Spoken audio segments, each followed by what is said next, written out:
Boy, remember when Steven Spielberg released Jaws in 1975 and it made countless audience members afraid to go swimming out in the ocean?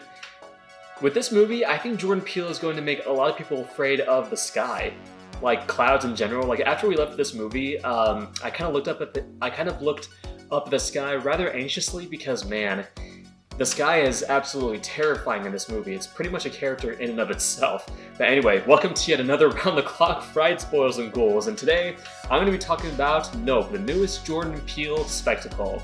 So Jordan Peele continues to trick audiences, like people will watch the trailer for an upcoming Jordan Peele movie and think that it's one thing, and then become a little agitated because it turns out to be something completely different.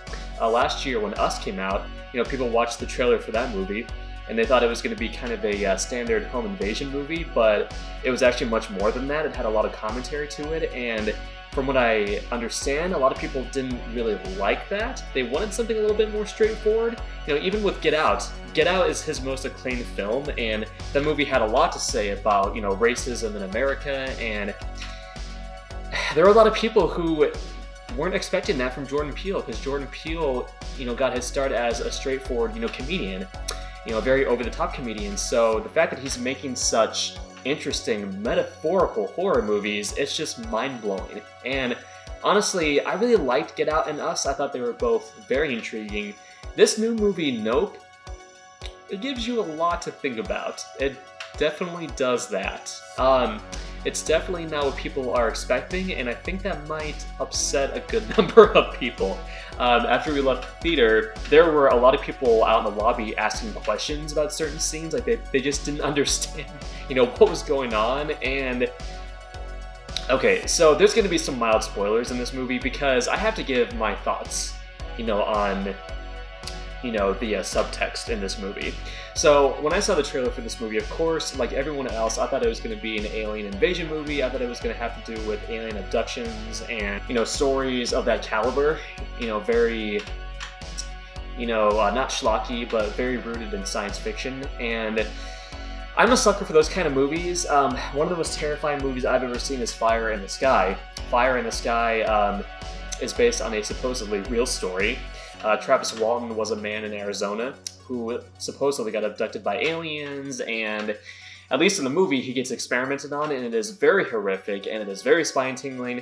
Fire in the Sky is one of my personal favorites, one of my personal favorite abduction movies, but there's been countless alien abduction movies. I mean, there's been so many direct-to-video pieces of garbage available on streaming services like Amazon Prime or Netflix, and most of them aren't worth your time, but definitely check out Fire in the Sky.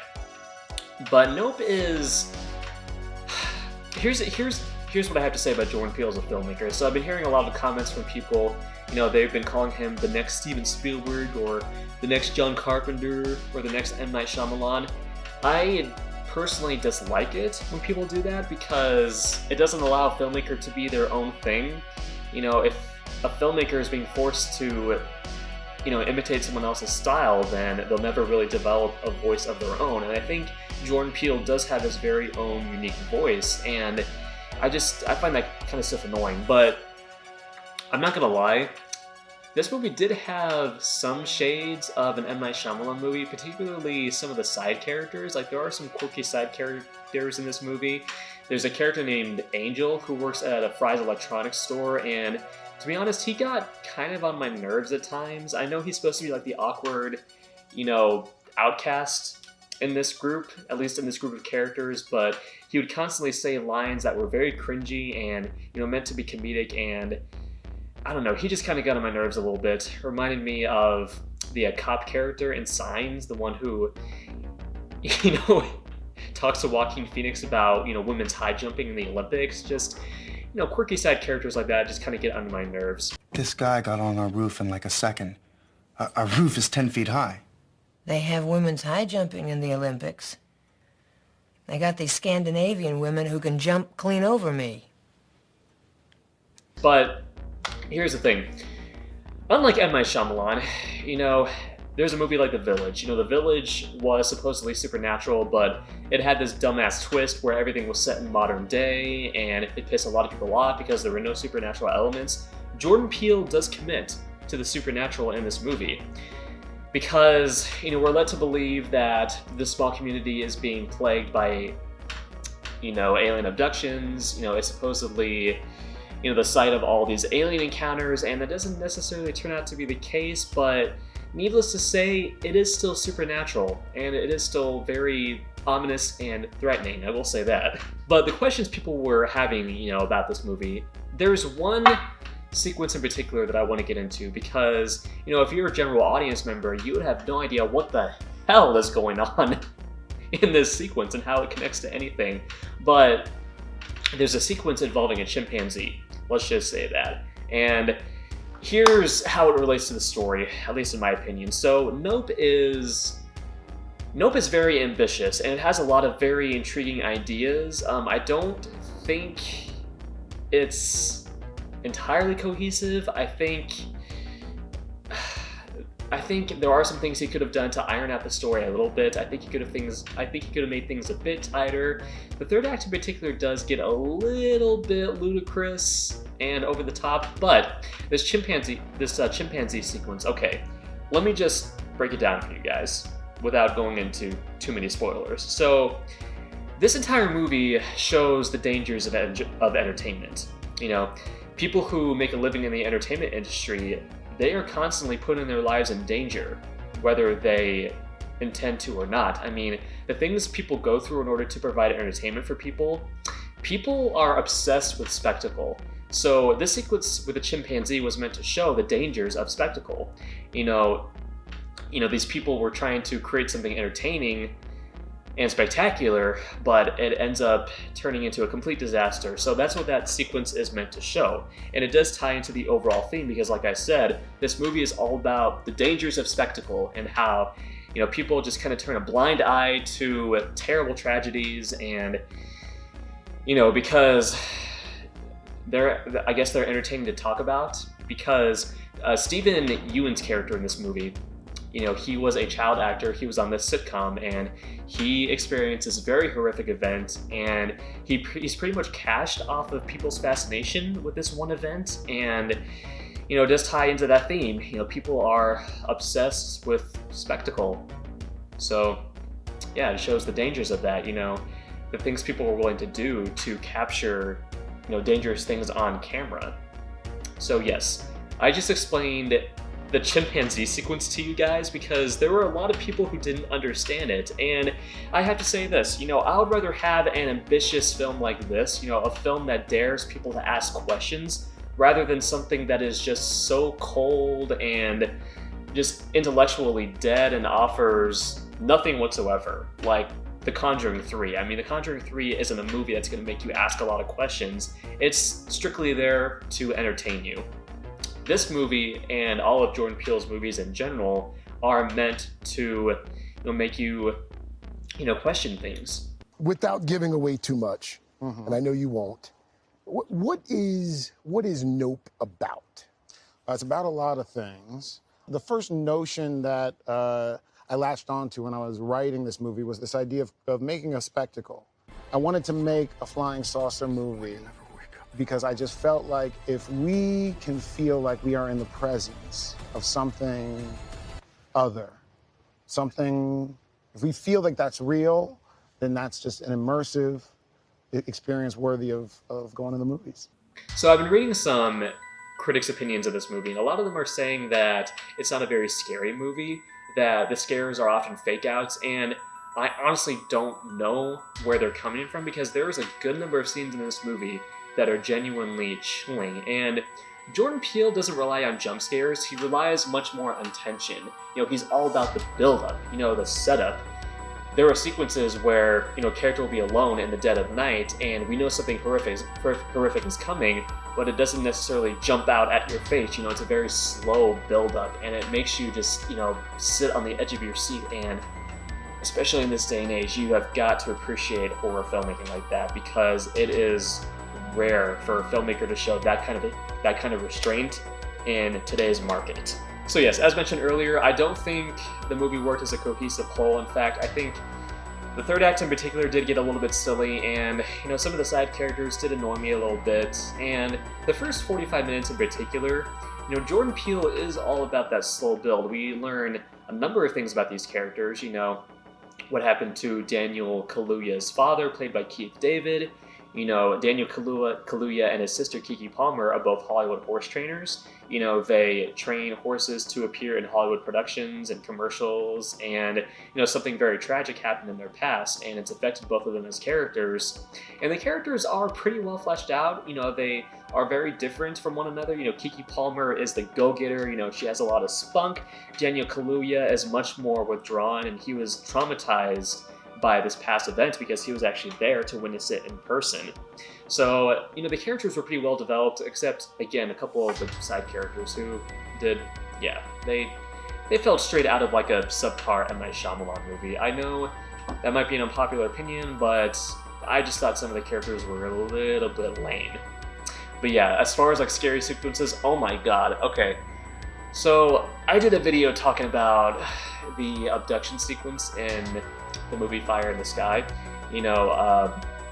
If you'll remember, I talked about D.B. Sweeney, waking up inside this alien spacecraft, and he's thrown on top of this operating table, and the aliens just do these gnarly experiments on him, and it is just absolutely bone-chilling. It is terrifying, and there's a sequence that is kind of similar to that in this movie. I won't give it away, but it's a scene involving a crowd of people, and you'll know it when you see it, because it is exceedingly claustrophobic, and it made me feel kind of sick to my stomach, and oh my god, just imagining what those people are going through, it's just terrible. And yeah, there is some unsettling shit in this movie. Okay, the technical aspects, oh my god, like, the cinematography in this movie is sublime. I mean, just the nighttime shots. I mean, there are these captivating shots. There's one shot where you see the back of Daniel Kaluuya, and he's just looking out at the nighttime sky, and it is just so eerie, but it's also beautiful. Like, the nighttime cinematography is gorgeous, and just the way Peele frames like some of these shots, like when something scary is happening, he's very good at putting focus on the right things. Like how I mentioned that this movie is probably going to make people afraid of the sky. There's one sequence where Daniel Kaluuya arrives at this empty theater, and he's looking up, and we see something moving, between the clouds, and it's almost like we're, watching the shark in Jaws, just, swimming through the water and, stalking its prey. And this movie does remind me of Jaws. There were a couple of sequences that definitely felt they were ripped directly from Jaws. One involving a group of little kids. I won't get into spoilers again, but there were definitely some moments that were either paying homage or straight up just ripping from Jaws.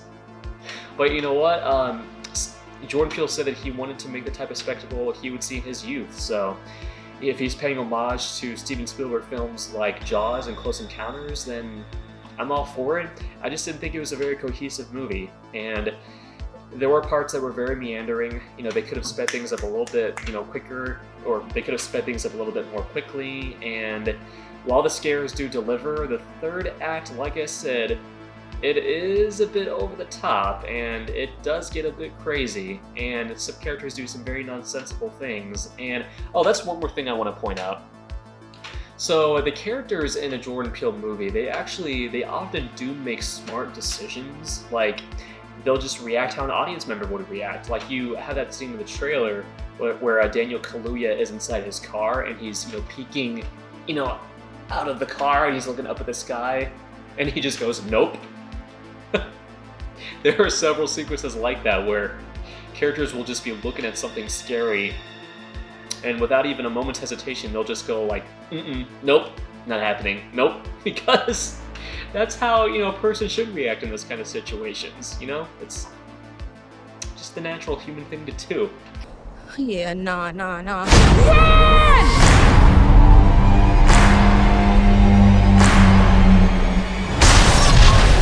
If you are expecting just a straightforward thriller or alien abduction movie, you're honestly not going to get it, because it does go in a different direction than you might be expecting. But, like I said, he doesn't wimp out in the supernatural, because it's I was afraid that it was going to be some sort of government conspiracy. You know, I thought it wasn't going to be. I didn't think it was going to be supernatural at all. I was very concerned that's the road it was going to go down, but thankfully it doesn't. It does commit to the supernatural again. But yes, Peele, I hope he continues to make this kind of content. Always engaging to watch. I mean, his movies are always interesting to say the least. As far as where this one would rank, definitely at the bottom. Get Out is still on top. Us being second, and this one being in the bottom. But honestly, not bad, and definitely worth your time. You just really got to pay attention to it, and you know, don't go in there thinking that you're going to watch something just mindless, because it's going to make you think.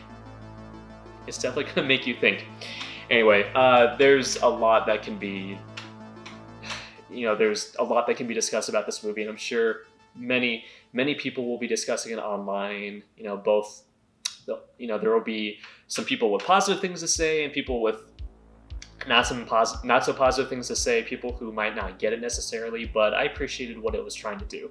Anyway, guys, those are my overall thoughts on Jordan Peele's Nope. Definitely one of my more anticipated movies of the year, and something fun that we like to do before a movie starts. Me and my friends, we like to predict what trailers are going to be shown, before the actual movie starts, and I got a couple right.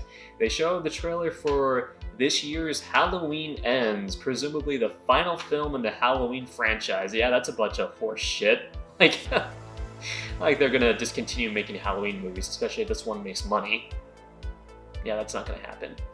But one thing that does kind of make me chuckle about the Halloween Ends trailer, I mean, the majority of it is Laurie Strode fighting Michael Myers, and I mean, come on, Michael Myers is this strong, unstoppable force, and he can't handle this old woman in a kitchen. Like, she actually gets the best of him. At least that's the way it looks, given the trailer. But who knows? I mean, I actually enjoyed Halloween Kills, so I don't know. I might enjoy this one too. Halloween Ends. They also showed the trailer for Black Adam. They showed the trailer for Don't Worry, Darling, which looks interesting. It's a film directed by Olivia Wilde, starring Harry Styles and Florence Pugh, and that had some serious Stepford Wives vibes, so I'm interested in seeing that one. But yes, guys, go ahead and go see Nope. If you're a horror fan, you'll probably find some enjoyment in it.